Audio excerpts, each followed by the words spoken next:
What is up, guys? Welcome back to another GeekaWhat video. In this video, I'm back with another 12th gen oriented PC build. We seem to have found a little bit of a sweet spot using DDR4 motherboards with the brand new Intel chips to get next gen performance without necessarily next gen pricing. In this video, I'll be running you through all of the components I chose for this build and why, covering off the installation process, building the system from start right through to finish before powering it up and testing it out in some of the latest AAA titles, the new COD, Forza Horizon 5, and some older games like Fortnite, Valorant, and CSGO to give you guys a really even picture of this PC's performance. Let's dive into the video though after a quick ad, as always, from today's video sponsor. Corsair's M65 RGB Ultra Wireless builds upon the legendary M65 design with the latest Corsair Slipstream wireless tech and much more.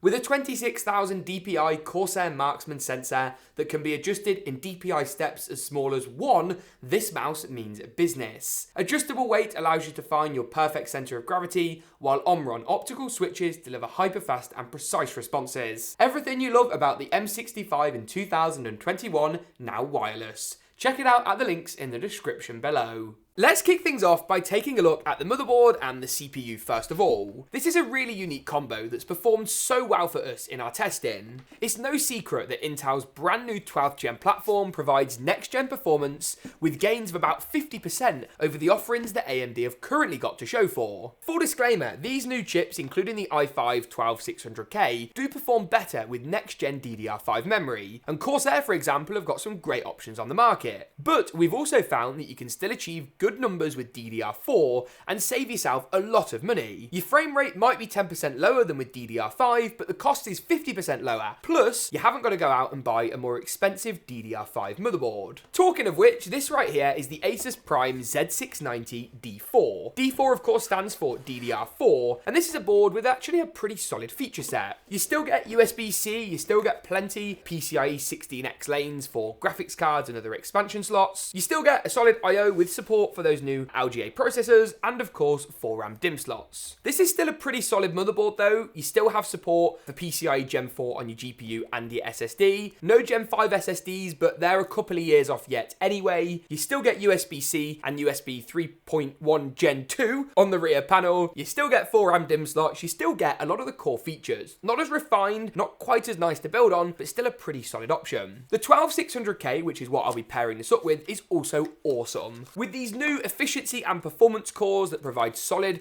multi-threaded performance and as well give you some really good single-threaded scores, they work super well. Do they run a little bit hotter than the last generation and the AMD options? For sure they do, but with the right cooler, this is nowhere near the issue that some people are making it out to be. To install your processor, go ahead and just find the little golden triangle on the chip itself, match this up with the corresponding triangle on the plastic socket cover, and pull your attention arm upwards. Now I'm just going to spin this round so you guys can get a slightly better view from our B-cam, our side angle, and you'll see here that we actually have to lift the socket up from the top. It kind of opens like a wing rather than pivoting from the top of the socket itself. We can then go ahead and drop the processor nice and gently into place, pop the cover back down, secure it with the arm, and your black plastic protection cover will come straight off. Now, of course, with this being a DDR4 motherboard, we need to pick ourselves up some nice DDR4 memory. This right here is Corsair's Vengeance RGB Pro. It's a bit of a classic in the DDR4 world. It looks great, aesthetically is awesome, but also performs well with a fast 3600 MHz clock speed. I'll be installing it into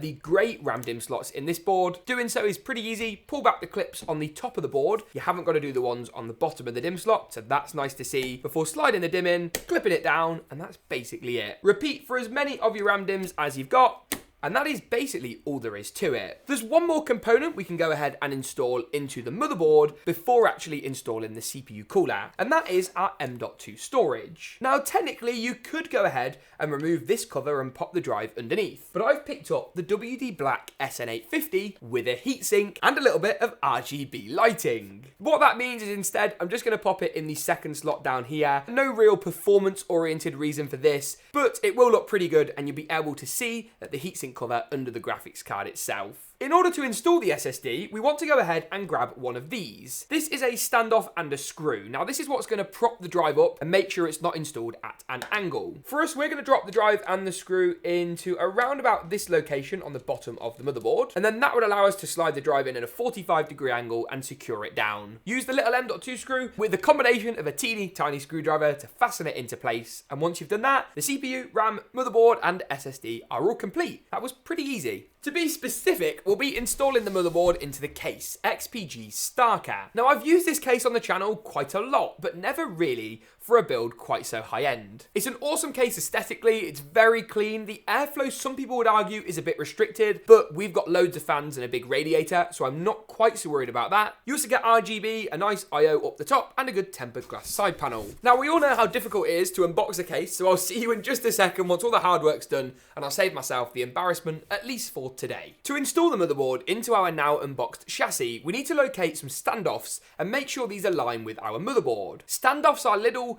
kind of metal spaces, if you will, that stop the motherboard from directly hitting the metal of the case. You don't want to do that, as all the chips and conductors on the rear can short out and cause big damage. Don't worry though, for standoffs we need to have 3 at the top, so we've got 1, 2, and need to add a third just here. We've then got 3 across the middle, all in the right locations, and 3 across the bottom. Watch out though, you want these 9 standoffs and no others. So the extra one that's just snuck in over here, we need to take that one out. Maybe that's the one we'll pop at the top of the case. Extra standoffs that touch the bottom of the motherboard where they're not supposed to can cause damage, so be careful of this. And remember to install the rear I/O shield. This is a metal rectangular plate that comes included in your motherboard's box and creates the link between the rear of the chassis and the motherboard itself. Nice and simple. Now that moves us on to the next component today, the cooler. You could probably see this part selection comment when I mentioned that the new 12th gen chips do run hot, and they do consume quite a bit more power than the last gen 11th gen and current Ryzen 5000 counterparts. Now that's obviously not a massive selling point, but equally I also don't think it's particularly as horrific as people are making out. As long as you can keep the CPU pretty cool and give it a power supply with enough wattage and enough clearance, you'll be completely fine. A 360mm radiator then makes perfect sense, and this white unit fits perfectly with the colour scheme today. Do watch out though, because the new Intel chips do use a different type of mounting hardware or bracket, meaning you will need to pick up an adapter from the likes of Corsair or Cooler Master or whoever make your cooler, or you can pick up something with LGA 1700 support out of the box. Within, I imagine, a few weeks, couple of months, everything will support it and will come with the right mounting hardware, but these things can take just a little bit of time, so watch out and be careful. As ever, I'm going to go ahead and actually install the radiator and the fans at the front of the case to begin with. This will mount the cooler, keeping it still, allowing you to install this portion, which is of course the water block, which actually makes contact with the CPU much easier. I'll also be talking you through the LGA 1700 installation process. Hold tight for a second and then we'll jump into that. This cooler doesn't have a screen on, unfortunately, though Corsair have some snazzy new options out which do, so check those out alongside all the other components linked at the affiliate links down in the description below. I'm actually liking the way the colour scheme of this build is coming together already, plus a silver GPU later will tie things in nicely. For now though, it's time to finish off our CPU. To do that, you want to take these brackets. These are the LGA 1700 specific brackets, and they slide on to the top and the bottom of the cooler, a little something like so. They're just friction mounts for now, but don't worry, once we screw them in, they definitely won't go anywhere. Take the included LGA 1700 backplate. This is going to pop behind these 4 screw holes on the motherboard itself, which you then use to add in these posts. These male-to-male screw connectors are what we'll use to slot our CPU cooler on top, fastening it down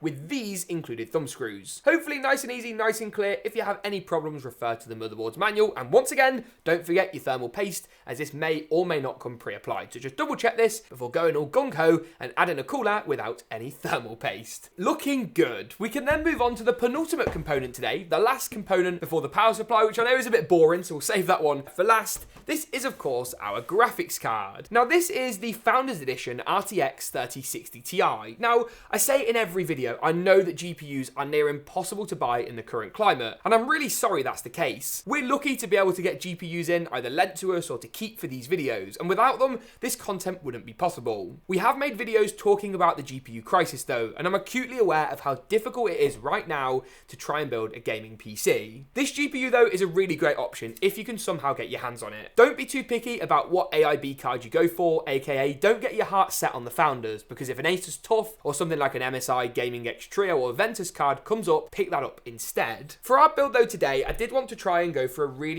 nice tied-in colour scheme and aesthetic, and that's where this works really well. Not only does it match the silver accenting that we've got on our motherboard today, but it also is small enough to fit around the cooler and slots nice and easily into our top PCIe slot. You do unfortunately have to have the small ugly power connector, which is a bit of a shame, but otherwise it works really well, and I like the light colour scheme of this system. So much so, I think I might swap the rear fan out for a white RGB ALAL or QAL from Corsair to complete the RGB theme. As if we didn't have enough RGB to go around, I've also picked up Corsair's CX750F RGB power supply to light our system up quite literally like a Christmas tree. But hold your horses, we have got Christmas themed build videos coming very soon, so make sure you get subscribed and don't miss them. This video won't be a full cables and wiring guide, but we have got one on the channel you can check out in the card section now. Instead, I'm going to install this awesome 80+ gold certified unit with plenty of wattage for our $1,200 MSRP system. The latest pricing and availability can be found at the links below. Before diving into the performance then, which is the next chunk of this video, let's power it up and see how good it looks in the only way we know how here on the channel. It's time for one of our legendary GeekaWhat montages. I'll see you in a sec, but first, roll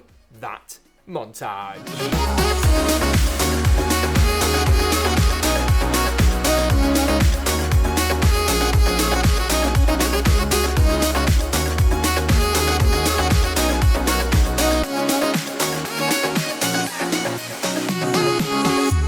Now that we've seen just how good this Intel-based system looks when it's all booted up, it's now time to see just how well it performs. As ever, we've tested a wide range of titles, and as I alluded to earlier, a couple of new games to keep things present and nice and spicy. On your screen now is sort of a summary or a snapshot view of all the different titles that we tested out and the frame rates we were able to achieve. This should give you a really good bird's eye view of this system's power, but we'll be diving as usual into some of these games in more detail in just a second. The first of those focus titles is GTA 5. Admittedly a much older game nowadays, but still a great gaming benchmark test. Here at 1440p high settings, we got just shy of 120 frames per second on average. Visually, the game looked great and performed equally well. The next title today is Call of Duty's Vanguard, the brand new game from Activision, the brand new COD. Here we tested out at 1440p high with DLSS on. We managed to achieve 146 frames per second, around 40 frames per second higher than with DLSS disabled.